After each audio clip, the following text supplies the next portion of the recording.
A busy week for attorneys this week with the trial of A.J. Armstrong. It was also a busy week for politics. Kembrell Marshall is here with a sneak peek at Houston Newsmakers. Good morning, sir. Happy Friday to you. Good morning. Good to see you. We've got a lot going on here. Plus, we had a visit by a Republican congressman, the very first one by Michael McCall, who represents the 10th Congressional District. You got to look at this district. This is one of the more unusually drawn districts you will ever see. Take a look at this. Look at the way this is drawn. A big, big chunk just to the north and west of Houston, all the way over to the Austin area. Okay, so this spans 13 counties. It stretches from Katy up to College Station, over to Austin area, then south along Interstate 10. Just a massive area to cover, but he doesn't. He's the chair of the Foreign Affairs Committee in Congress, and as such is involved in all things that have to do with our relationships with other countries.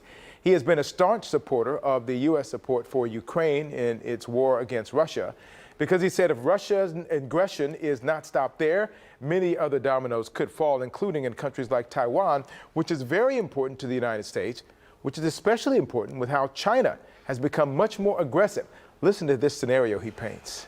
It's a global power competition between us and their 100-year marathon, they call it. They want economic and military domination. So that's the struggle we're in right now, and we have to take it seriously. I sign off on all foreign military sales. So for the last 4 years, I've signed off on 22 weapon systems to Taiwan that have yet to go into country because we have an inability to manufacture weapons. How do we have an inability to do anything? It's a real threat to our national security, and it's something that I've been really focused on. Is we have to ramp up our capabilities to manufacture, our weapon systems, and that's what makes the United States the premier.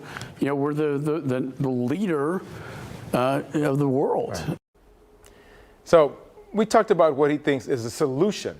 We also talked about the divisiveness and hyper-partisanship that's changed Congress, and not for the better.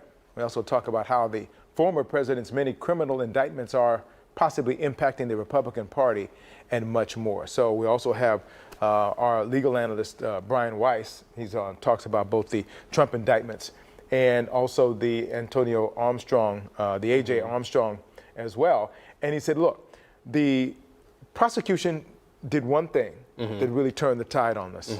And he talks about that this week. It was a long week, a very fascinating week. We had him here on the 8 a.m. show yesterday, recapping. We've been working him hard. Yeah. There's a lot to do.